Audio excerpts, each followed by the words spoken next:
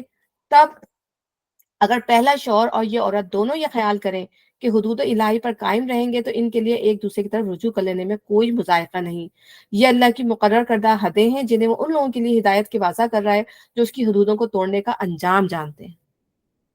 یعنی جب 3 طلاق بھی دے دی اور اس کے بعد جو ہے ایک وقت گزرا، اس عورت نے شادی کر لی کہیں اور، پھر ایسا ہوا کہ ظاہر ہے کسی وجہ سے اس شوہر نے اگر اس کو طلاق دے دی، یا اس کی وفات ہو گئی شوہر کی، اب وہ شوہر دوبارہ بیوہ ہو گئی ہے، تو اب یعنی یہ حالات زمانہ کے لحاظ سے اس میں کوئی زور زبردستی نہیں ہے، حلالہ کرنے والا معاملہ نہیں جو ہمارے یہاں ہر چیز کو تو اللہ تعالیٰ خود ابھی بتا رہے ہیں کہ میری آیات کا مذاق نہ اڑاؤ. اللہ تعالیٰ نے یہ تو آسانیاں رکھی ہیں کہ اگر پھر کبھی ایسا ہوا کہ انہوں نے کہا کہ نہیں، ان کو بعد میں بہت پچھتاوے ہوئے کہ ہم نے 3 طلاقیں دے دی تھی، اور پھر اگر وہ دوبارہ ملنا چاہتے ہیں تو وہ دوبارہ شادی کر سکتے ہیں. لیکن اس کے لیے بیچ میں یہی ہوگا کہ وہ عورت جو ہے پہلے کسی اور شخص سے شادی کرے، پھر حالات کی وجہ سے وہ معاملات اس طرح سے ہو جائیں، وہ مر جائے یا اس کا جو ہے وہ طلاق دے دے اس کو، تو پھر وہ عورت جو ہے دوبارہ شادی کر سکتی ہے. ٹھیک ہے. اور جب تم عورتوں کو طلاق دے دو اور ان کی عدت پوری ہونے کو آ جائے، تو یا تو بھلے طریقے سے انہیں روک لو یا بھلے طریقے سے رخصت کر دو. محض ستانے کی خاطر انہیں روکے نہ رکھنا کہ یہ زیادتی ہوگی، اور جو ایسا کرے گا وہ در حقیقت اپنے آپ ہی پر ظلم کرے گا. اب 3 طلاق ہونے کو آئی تھی، ٹھیک ہے نا، اب تم نے جو 2 طلاقیں دے کے روکنے والا معاملہ تھا، تو اس لیے نہ روکو کہ تم انہیں تنگ کرو. اگر تم نے اب ٹھان لی ہے کہ تمہیں طلاق دے کے ان کو رخصت کرنا ہے، تو پھر طریقے سے دے دلا کے رخصت کر دو. اور روکنے مقصد یہ کہ تم نے انہیں پریشان کرنا ہے، تو پھر تم یہ زیادتی کرنے والی بات کرو گے. اور جو ایسا کرے گا وہ در حقیقت اپنے اوپر ہی ظلم کرے گا. تو یہاں بتا رہا ہے کہ اللہ کی آیات کا کھیل نہ بناؤ، یعنی طلاقوں کو کھیل نہ بنا دو کہ 3 طلاق دے دی، 10,000 طلاقیں دے دی، 1,000 طلاقیں دے دی. یہ چیز جو ہے شریعت میں یہ چیز جائز نہیں ہے. اور اسی طرح حلالہ کرنا جو ہے یہ چیز جائز نہیں. اللہ تعالیٰ کی آیات کا مذاق نہ اڑاؤ. کتنی بڑی بات ہے اللہ تعالیٰ نے دی ہے. یہاں یہ بات بھی ہم جان لیں کہ نبی صلی اللہ علیہ وسلم کے زمانے میں جو 3 طلاق دے یا جو 1,000 طلاق دے، وہ 1 طلاق کاؤنٹ کی جاتی تھی. ٹھیک ہے نا. ابھی ہمارے معاشرے میں، ہمارے کلچر میں یہ چیزیں بہت وہ ہو گئی ہیں کہ بس 3 طلاق دی اور جی 3 طلاق ہو گئی. لیکن یہ نبی صلی اللہ علیہ وسلم میں اور ابو بکر کے زمانے میں یہ طریقہ نہیں تھا. اگر کوئی شخص 3 طلاقیں یا 1,000 طلاقیں بھی دے دیتا تھا، کیونکہ انہوں نے اللہ کی آیات کو مذاق بنایا ہوا تھا، تو اس پر ایک ہی طلاق کا فتویٰ لگا کرتا تھا. بعد میں حضرت عمر کے زمانے میں لوگوں نے اس کو کھیل بنا دیا. یعنی کیا کیا، انہوں نے 3 طلاقیں دینے کو ایک کھیل بنا دیا. تو اس وقت انہوں نے سزا کے طور پر یہ آرڈیننس نافذ کر دیا تھا کہ اب جو 3 طلاق دے گا وہ نافذ ہو جائیں گی. مطلب 3 طلاقیں ہی نافذ ہو جائیں گی. تو یہ ایک وقتی وہ تھا کہ انہوں نے وقتی طور پر لوگوں کو سدھارنے کے لیے یہ قانون رائج کیا تھا کہ لوگوں نے اس کو کھیل بنا لیا تھا. لیکن ہم دیکھتے ہیں کہ نبی صلی اللہ علیہ وسلم کے زمانے میں اور حضرت ابو بکر کے زمانے میں اسی طریقے سے تھا. تو ابھی بھی ہم کچھ ملکوں میں دیکھتے ہیں کہ مصر میں، سوڈان میں، اردن میں، مراکش میں، عراق، شام، پاکستان کے بھی کچھ حصوں میں اب یہی ہے کہ 3 طلاقوں کو ایک ہی طلاق نافذ کیا جاتا ہے. اور پھر آپ یہ دیکھیں کہ اللہ تعالیٰ نے یہ اتنے زیادہ قوانین دینے کی ضرورت کیوں پیش آئی. پھر 3 طلاق ہوتی تو پھر 3 طلاق دے کے ختم. یہ اللہ تعالیٰ نے کہا نا کہ 1 طلاق دو، پھر دوسری طلاق دو. تو پھر اللہ تعالیٰ یہ قانون کیوں بیان کرتا؟ یہ اللہ تعالیٰ کی جو 3 طلاقیں ایک ساتھ دیتا ہے وہ اللہ تعالیٰ کی سنت کے اگینسٹ جاتا ہے. یہ اللہ کی سنت ہے جو اللہ تعالیٰ قرآن کے اندر بیان کر رہے ہیں. اور طلاق کیسے دینی ہے؟ طلاق دینے کا ابھی ہم وہ آگے پڑھیں گے. سورہ طلاق کا پورا قانون آ رہا ہے. سورہ طلاق سب سے آخری سپاروں کی آیات سورت ہے وہ طلاق. تو اس کے اندر اللہ تعالیٰ نے کہا ہے کہ عورت کو جب بھی طلاق دو ان کی عدت کے لیے طلاق دو، اور جب طلاق دو جب وہ نہا دھو کے پاک صاف ہو جائیں. یعنی جب ان کو حیض آیا ہوا ہو، مینسز آئے ہوئے ہوں، آنے کے بعد جب وہ نہا دھو کے پاک صاف ہو جائیں اور پھر میاں بیوی آپس میں ملے نہ ہوں، اس وقت اگر مرد نے مطلب وہ کیا ہوا ہے کہ مجھے اس عورت کو نہیں رکھنا، تب وہ اس کو ایک طلاق دے گا۔ یہ طریقہ اللہ تعالیٰ نے بتایا ہے، اور اسی طریقے سے جب وہ 4 مہینے کی مدت گزر جائے گی، پھر وہی مطلب معاملہ گزرے گا، پھر وہ نہائے، پھر وہ دھوئے، اس کے بعد وہ مطلب میاں بیوی ملاقات نہیں کریں گے تو پھر وہ دوسری طلاق دے گا۔ یہ طریقہ کار ہے طلاق دینے کا۔ تب اللہ تعالیٰ نے بھی یہ طریقہ کیوں بتایا؟ اگر 3 طلاقیں ہی دے کے ختم کرنا تھا معاملہ، تو پھر یہ طریقہ کار کیوں بتایا اللہ تعالیٰ نے؟ تو جو لوگ یہ حرکت کرتے ہیں، ایک تو وہ شریعت کے اگینسٹ جاتے ہیں، اور دوسرے وہ اللہ کی آیات کا مذاق اڑاتے ہیں۔ تو اسی لیے جو ہے وہ بعض فقہا کہتے ہیں کہ 3 طلاقیں ایک وقت میں نافذ نہیں ہوتی، 3 طلاقیں ایک ہی طلاق کے برابر ہوتی ہیں، چاہے وہ آپ ایک طلاق کہہ دیں، چاہے وہ آپ ایک وقت میں 10 طلاقیں کہہ دیں، چاہے وہ ایک وقت میں 1000 طلاقیں دے دیں، وہ کاؤنٹ ایک طلاق ہی ہوگی۔ اور اسے آپ دوسری بات یہ بھی سمجھ میں آتی ہے کہ آپ دیکھیں گا 3 طلاق دیکھیں، کتنی غصے میں انسان دے تو دیتا ہے لیکن بعد میں کتنا پچھتاتا ہے، ہو میرے منہ سے 3 طلاقیں نکل گئی، میرا تو گھر ہی بگڑ گیا۔ غصے میں ہوتا ہے، جبھی تو غصہ کو حرام کہا گیا کہ غصہ نہ کرو، اور زیادہ تر کام یہ غصے میں ہوتے ہیں، اور اللہ تعالیٰ نے کہا ہے بڑے تسلی کے ساتھ طلاقیں دینی چاہیے، غصے میں تو دینی نہیں چاہیے۔ تو لوگ جو ہے زیادہ یہ کام غصے میں کرتے ہیں، طلاق طلاق طلاق، ٹھیک ہے، اور گواہ بھی کوئی موجود ہونا چاہیے، یا پھر لکھ کر دینی چاہیے۔ تو اس طرح کے کام کرنے سے اللہ تعالیٰ خود ہی بتا رہا ہے کہ یہ کام جو ہے تمہارے لیے کتنے زیادہ 3 طلاق ایک ساتھ دے دیں اور پھر وہ نافذ بھی کر دی جائے، تو آپ دیکھیں کتنا بڑا خاندانی وہ ہو جاتا ہے، خلا پیدا ہو جاتا ہے، بچے رل گئے، وہ بیوی رل گئی، گھر رل گیا پورا، اگر آپ دیکھیں تو۔ یہ تمام چیزیں، یہ ہمیں ان چیزوں کا شعور ہونا چاہیے، ہمیں ان چیزوں کے بارے میں پتہ ہونا چاہیے کہ یہ معاملات، یہ قرآن میں اللہ تعالیٰ، ہم جب بھی غلط یہ کریں گے ہم قرآن کے اگینسٹ جائیں گے۔ اللہ تعالیٰ نے اتنی زیادہ ڈیٹیل بتانے کی ضرورت ہی کیا تھی جب 3 طلاق دے کے معاملہ ختم ہی کر دینا تھا تو، ٹھیک ہے۔ تو یہ جو ہے فقہ کے معاملات ہیں، لیکن میں آپ کو صرف اس لیے بتا رہی ہوں کہ یہ معاملات ہمیں معلوم ہونے چاہیے اور اس کے بارے میں ہمیں تحقیق بھی کرنی چاہیے، ٹھیک ہے۔ وہ طریقہ اپنے آپ پر ہی ظلم کرے گا۔ اللہ کی آیات کا کھیل نہ بناؤ، بھول نہ جاؤ اللہ نے کس نعمت عظمی سے تمہیں سرفراز کیا ہے۔ وہ تمہیں نصیحت کرتا ہے کہ جو کتاب اور حکمت اس نے تم پر نازل کی ہے اس کا احترام ملحوظ رکھو۔ کتاب، شریعت اور حکمت، اس کے اخلاقی قوانین، میں بار بار آپ کو بتایا کہ اللہ نے قرآن اور حکمت بتائی ہے نا بار بار، تو یہ اللہ تعالیٰ نے جو شریعت بتائی ہے تمہیں، جو اخلاقی تمہیں کہا ہے کہ اس کے مطابق عمل کرنا ہے، اس کے احترام ملحوظ رکھو، اور خوب جان لو کہ اللہ کو ہر بات کی خبر ہے، تم جو فیصلے تم کر رہے ہو اللہ سب کچھ جاننے والا ہے۔ جب تم اپنی عورتوں کو طلاق دے چکو اور وہ اپنی عدت پوری کر لیں تو پھر اس میں مانا نہ ہو کہ اپنے زیر تجویز شوہروں سے نکاح کر لیں، جبکہ وہ معروف طریقے سے باہم مناکحت پر راضی ہوں۔ تمہیں نصیحت کی جاتی ہے کہ ایسی حرکت ہرگز نہ کرنا اگر تم اللہ اور روز آخر پر ایمان رکھنے والے ہو۔ تمہارے لیے شائستہ اور پاکیزہ طریقہ یہی ہے کہ اس سے باز رہو، اللہ جانتا ہے تم نہیں جانتے۔ یعنی جب تم اپنی عورتوں کو طلاق دے چکو، یہ جو تھا نا عرب کا معاشرہ، اس میں کوئی مسئلہ نہیں تھا، عورتیں طلاق لیتی تھیں اور دوسری شادی کر لیتی تھیں عدت کے بعد۔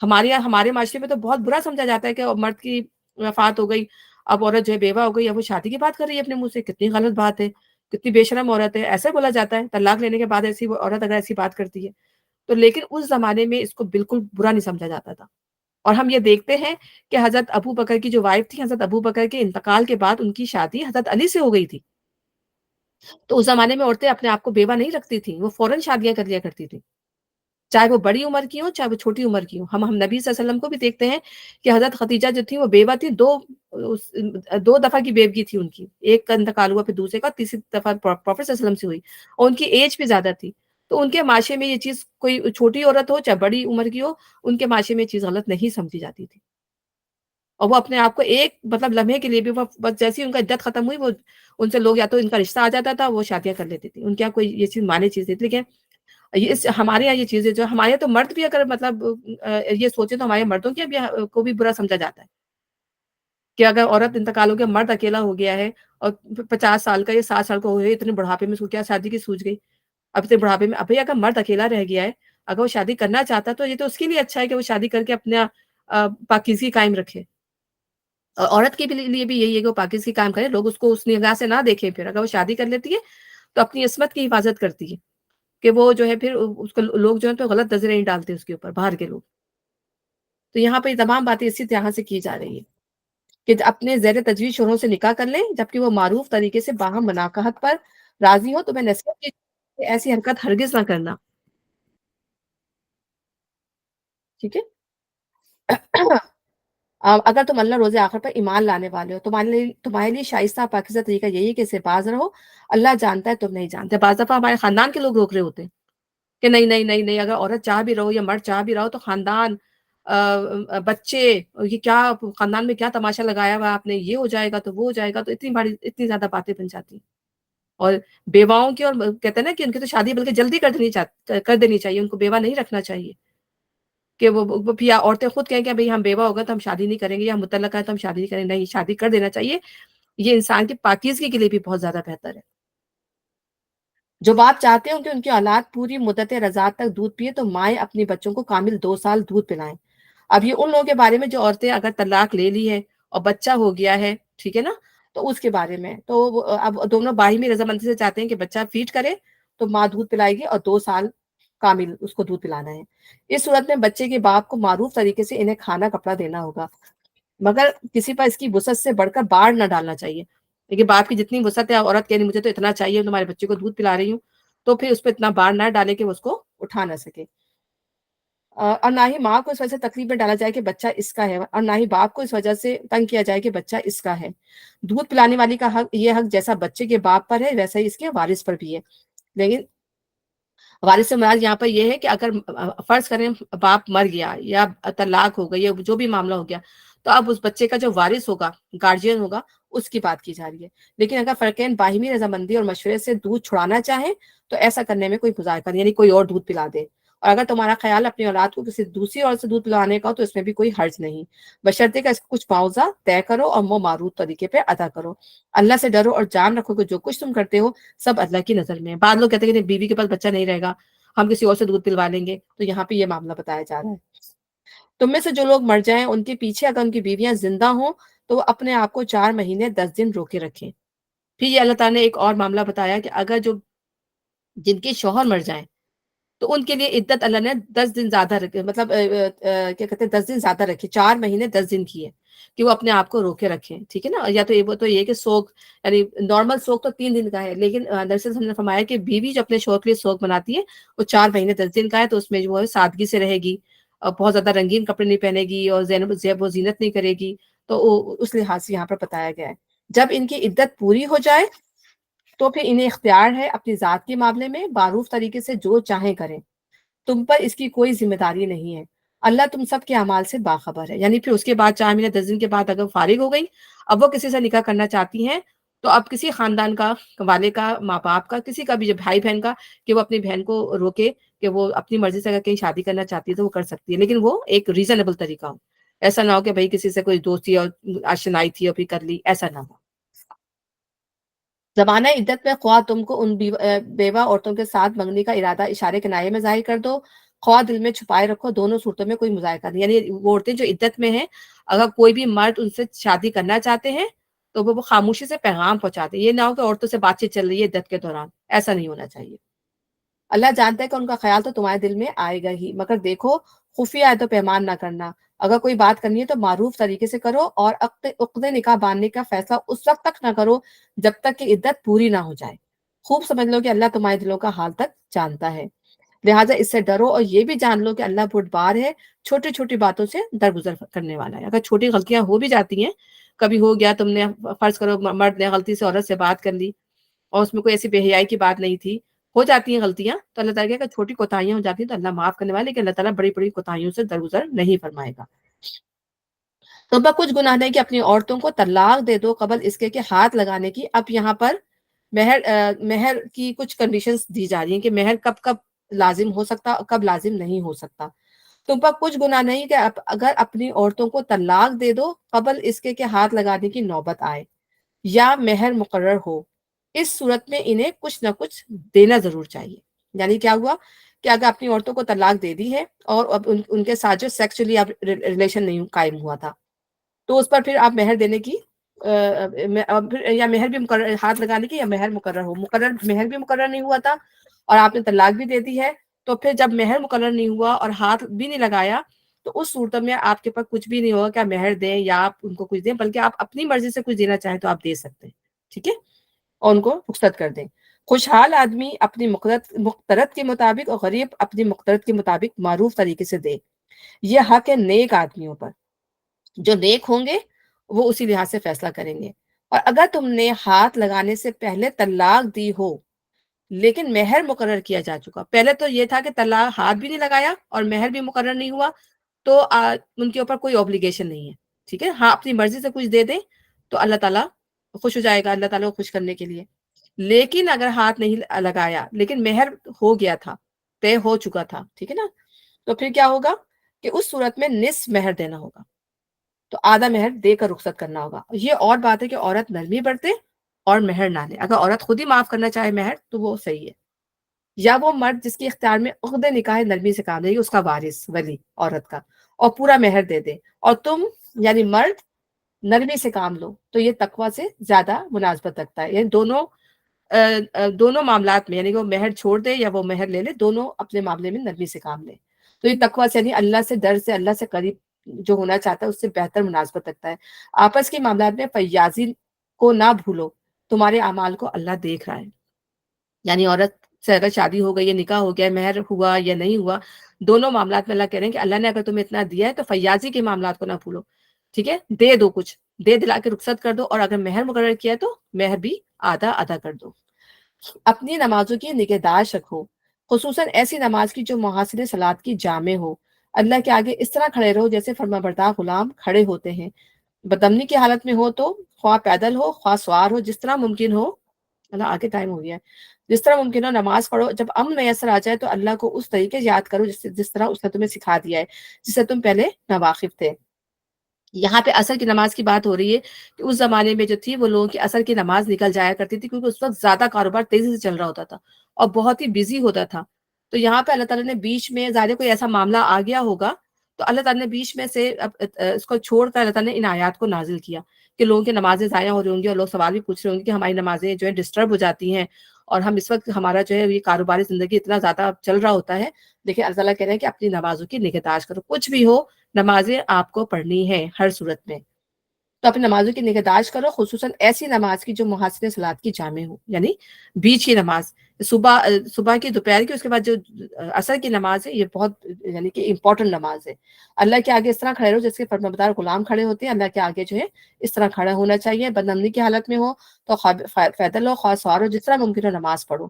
جب امن میسر آ جائے تو اللہ کو اس طریقے سے یاد کرو جس طرح جو اس نے تمہیں سکھا دیا ہے، جس سے تم پہلے ناواقف تھے. تم میں سے جو لوگ وفات پائے اور بیویاں چھوڑ رہے ہوں، ان کو چاہیے کہ اپنی بیویوں کے حق میں یہ وصیت کر جائیں کہ 1 سال تک ان کو نان نفقہ دیا جائے گا اور وہ گھر سے نہ نکالی جائیں گی. ٹھیک ہے نا. تو اگر یہ بھی چاہے وہ بیویاں بوڑھی ہو گئی ہوں یا پھر وہ جوان ہوں، چاہے وہ جس طریقے سے ہو، کم عمر ہو، تو یہ اگر مرد مر جائیں تو یہ وصیت کر جائیں کہ اس عورت کو 1 سال تک اس گھر سے نہیں نکالا جائے گا، اور اس کو نان نفقہ دیتے، یعنی کہ وہ ایک تو یہ ہوتا ہے میراث ملے گی، یہ جو ہے وصیت ہے کہ اس گھر میں ہو سکتا ہے وہ عورت کا گھر نہ ہو، وہ پورے کمبائنڈ فیملی کا گھر ہو، پھر میراث تقسیم ہوگی تو وہ الگ بات ہے.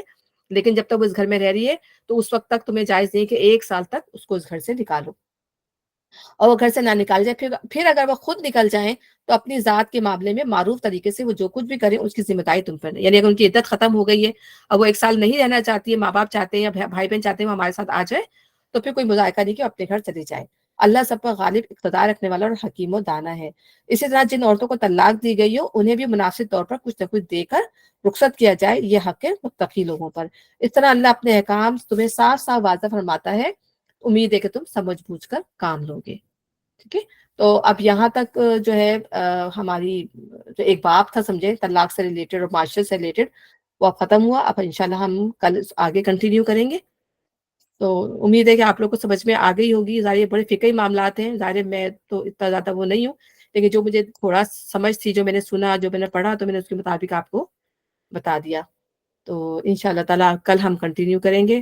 اللہ تعالیٰ ہمیں اس کو پڑھنے کی، جو کچھ بھی میرے منہ سے اللہ تعالیٰ غلط بات نکل گئی یا کوئی غلط چیز نکل گئی، اللہ تعالیٰ معاف فرمانا اور اللہ تعالیٰ اسے قبولیت عطا فرما. ٹھیک ہے. تو ربنا تقبل منا انک انت السمیع العلیم وتب علینا انک انت التواب الرحیم. سبحانک اللہم وبحمدک اشہد ان لا الہ الا انت استغفرک واتوب الیک. السلام علیکم ورحمۃ اللہ وبرکاتہ. وعلیکم السلام ورحمۃ اللہ وبرکاتہ. جزاک اللہ خیر. جزاک اللہ خیر. وعلیکم السلام ورحمۃ اللہ. وإياكم. جزاک اللہ خیر. جزاک اللہ خیر. جزاک اللہ خیر. وعلیکم السلام ورحمۃ اللہ وبرکاتہ. وعلیکم السلام. وعلیکم السلام everybody. اللہ حافظ سمیرہ. اللہ حافظ. ریکارڈنگ اللہ حافظ everyone.